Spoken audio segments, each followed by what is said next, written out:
आतंक के खिलाफ लड़ाई को लेकर प्रधानमंत्री मोदी वचनबद्ध हैं। कुछ दिन पहले हमने आपको 9 PM स्पेशल में यह दिखाया था कि आतंकवाद को लेकर भारत और अमेरिका की नीति और नीयत एकदम साफ रही है। दोनों ही देश टेररिज्म को लेकर सख्त लहजे में कई बार साफ संकेत दे चुके हैं। भारत दुनिया का इकलौता ऐसा देश है जिसने आतंकवाद के जख्मों को सबसे ज्यादा लंबे समय तक सहा है और भारत ने ही आतंकवाद के बारे में पश्चिमी देशों से लेकर संयुक्त राष्ट्र जैसे मंच पर मुखर होकर कई बार अपनी बात रखी। लेकिन इस बार भारत की जमीन पर अमेरिका ने आतंकवाद को लेकर बड़ा संदेश दिया है। दरअसल अमेरिका की इंटेलिजेंस चीफ तुलसी गबार्ड भारत दौरे पर हैं और इसके साथ ही 18 मार्च को दिल्ली में थिंक टैंक ऑब्जर्वर रिसर्च के एनुअल रायसीना डायलॉग्स कार्यक्रम में वो शिरकत करने पहुंची। इसी बीच तुलसी गबार्ड ने इस्लामिक टेररिज्म को लेकर कड़ा रुख अपनाया। तुलसी गबार्ड ने क्या कहा है, पहले वो सुनिए। तुलसी गबार्ड ने कहा कि इस्लामिक आतंकवाद के खतरे को हराने के लिए राष्ट्रपति डोनाल्ड ट्रंप प्रतिबद्ध हैं। इस्लामिक टेररिज्म अमेरिकी लोगों के लिए खतरा है। तुलसी गबार्ड ने कहा कि आतंकवाद भारत, बांग्लादेश, सीरिया, इजराइल और मिडिल ईस्ट के अलग अलग हिस्सों के लोगों को प्रभावित कर रहा है। गबार्ड ने इस बात पर जोर दिया कि पीएम मोदी भी आतंकवाद के खतरे को गंभीरता से लेते हैं और दोनों ही देश इस सतत खतरे से मिलकर निपटने के लिए प्रतिबद्ध हैं। पीएम मोदी ने नई दिल्ली में तुलसी गबार्ड से मुलाकात की। इस दौरान पीएम मोदी ने तुलसी गबार्ड को महाकुंभ के दौरान वहां से लिया गया पवित्र गंगा जल भी भेंट किया। दरअसल तुलसी गबार्ड हिंदू धर्म को मानती हैं और सनातन में भी उनका अटूट विश्वास है। कई मौकों पर उनकी तस्वीरें भी सामने आई हैं और इसीलिए उनके लिए गंगा जल पाना बेहद सुखद एहसास था। तुलसी गबार्ड को गंगा जल से भरा हुआ कलश भेंट करते समय नरेंद्र मोदी ने उनका महत्व भी समझाया है। इससे पहले तुलसी गबार्ड ने एनएसए अजीत डोभाल की अध्यक्षता में हुई एक हाई लेवल मीटिंग को अटेंड किया। बंद कमरे में हुई इंटेलिजेंस चीफ की मीटिंग में कई अहम मुद्दों पर चर्चा हुई और इस दौरान अजीत डोभाल और तुलसी गबार्ड के बीच 1-to-1 डायलॉग भी हुआ है। रक्षा मंत्री राजनाथ सिंह के साथ भी तुलसी गबार्ड ने बैठक की, जिसमें भारत की तरफ से अमेरिका में खालिस्तानी संगठन सिख फॉर जस्टिस और गुरपतवंत सिंह पन्नू की भारत विरोधी गतिविधियों का मुद्दा उठाया गया।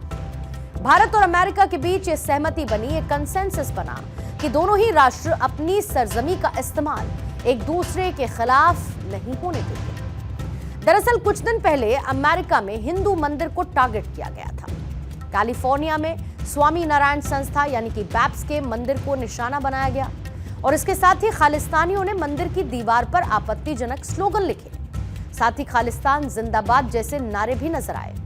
इस घटना ने ट्रंप प्रशासन पर भी सवाल खड़े कर दिए थे। भारत के विदेश मंत्रालय ने इस घटना की कड़े शब्दों में निंदा की थी। साथ ही खालिस्तानियों पर एक्शन लेने की बात कही थी। भारत ने अमेरिकी धरती पर भारतीय हितों के खिलाफ काम कर रहे खालिस्तानी चरमपंथियों का मुद्दा उठाया।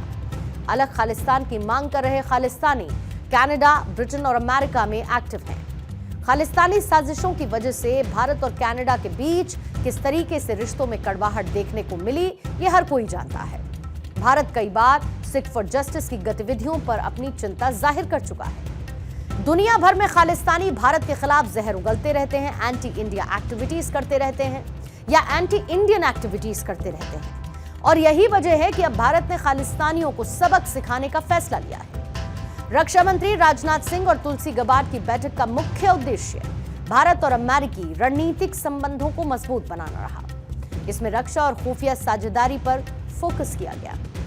2 साल पहले G20 समिट के मौके पर दिल्ली में कनाडा के पीएम जस्टिन ट्रूडो के साथ बातचीत में प्रधानमंत्री नरेंद्र मोदी ने खालिस्तानी समर्थकों की गतिविधियों पर चिंता जाहिर की थी। इस दौरान पीएम मोदी का मैसेज क्लियर था कि कनाडा में भारत विरोधी गतिविधियां बर्दाश्त नहीं की जाएंगी। अमेरिका से लेकर कनाडा ये वो देश हैं जहां पर खालिस्तान का समर्थन करने वाले कट्टरपंथियों की ओर से भारत के विरोध में प्रदर्शन करना, हिंदुओं की आस्था के साथ खिलवाड़ करना कोई नई बात नहीं है।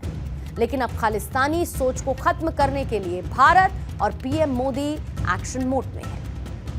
खालिस्तानी आतंकी गुरपतवंत सिंह पन्नू अपने खतरनाक मंसूबों को अंजाम देने के लिए भारत में साजिश रचता है, एक टेरर मॉड्यूल को चलाता है, ऑपरेट करता है, जिसमें पहला नाम है सुखदूल सिंह उर्फ सुक्खा, जिसका खात्मा हो चुका है और उसका नाम भारत के मोस्ट वांटेड क्रिमिनल्स की लिस्ट में शामिल था। दूसरा नाम है हरदीप सिंह निज्जर का, जिसकी साल 2023 में कनाडा में एक गुरुद्वारे के बाहर गोली मारकर हत्या कर दी गई थी। निज्जर खालिस्तानी आतंकी था, खालिस्तान टाइगर फोर्स का वो चीफ भी था। अमेरिका की गोद में बैठकर भारत के खिलाफ साजिश रचने वाला, चाहे सिख फॉर जस्टिस का चीफ और खालिस्तानी आतंकी गुरपतवंत सिंह पन्नू, अमेरिका की जमीन से भारत की बर्बादी के सपने देखने वाला हर एक आतंकी रडार पर है। प्रधानमंत्री नरेंद्र मोदी से मुलाकात के बाद अमेरिकी राष्ट्रपति डोनाल्ड ट्रंप भी एक्शन में नजर आए और इसका ऐलान भी कर दिया। ट्रंप ने हाल ही में 26/11 मुंबई हमले के आरोपी तहव्वुर राणा को भारत को सौंपने की बात कही थी। यह ऐलान तब किया गया था जब प्रधानमंत्री नरेंद्र मोदी डोनाल्ड ट्रंप के राष्ट्रपति पद पर बैठने के बाद उनसे मिल रहे थे। ट्रंप के स्टेटमेंट के बाद यह माना जा रहा है कि गुरपतवंत सिंह पन्नू के खिलाफ भी कार्रवाई हो सकती है। पीएम मोदी के अमेरिकी दौरे से पहले भारत के मोस्ट वांटेड आतंकी गुरपतवंत सिंह पन्नू ने एक वीडियो भी जारी किया, जिसमें पन्नू ने सिक्योरिटी एजेंसीज के अधिकारियों को अमेरिका में बसाने का लालच दिया है, ऑफर दिया। गुरपतवंत सिंह पन्नू की अगर हम बात करें तो ये मूल रूप से पंजाब के खानकोट का रहने वाला है और फिलहाल अमेरिका में रहता है। सिख फॉर जस्टिस नाम का एक संगठन चलाता है। उसके पास अमेरिका और कनाडा दोनों ही जगहों की सिटीजनशिप है। भारत सरकार ने साल 2019 में यूएपीए के तहत पन्नू के संगठन एसएफजे पर बैन लगाया था। भारत ने पन्नू को आतंकवादी घोषित कर रखा है और कई आपराधिक मामले भी उसके खिलाफ दर्ज हैं। पन्नू पर साल 2020 में अलगाववाद को बढ़ावा देने, पंजाबी सिख युवाओं को हथियार उठाने के लिए उकसाने के गंभीर आरोप हैं। सिखों के लिए रेफरेंडम की आड़ में एसएफजे पंजाब में अलगाववाद और उग्रवादी विचारधारा का समर्थन करता रहा है। पन्नू की गतिविधियां भारत और अमेरिका दोनों के लिए खतरा बन चुकी हैं। अमेरिका में मर्डर फॉर हायर साजिश में उसका नाम सामने आया। पन्नू की भारत विरोधी गतिविधियों में विदेशी संगठनों की भूमिका भी सामने आई। आपको याद होगा डोनाल्ड ट्रंप का शपथ ग्रहण कार्यक्रम, जिसमें भीड़ के बीच पन्नू ने खालिस्तान समर्थक नारे भी लगाए, जिसे भारतीय सरकार ने गंभीरता के साथ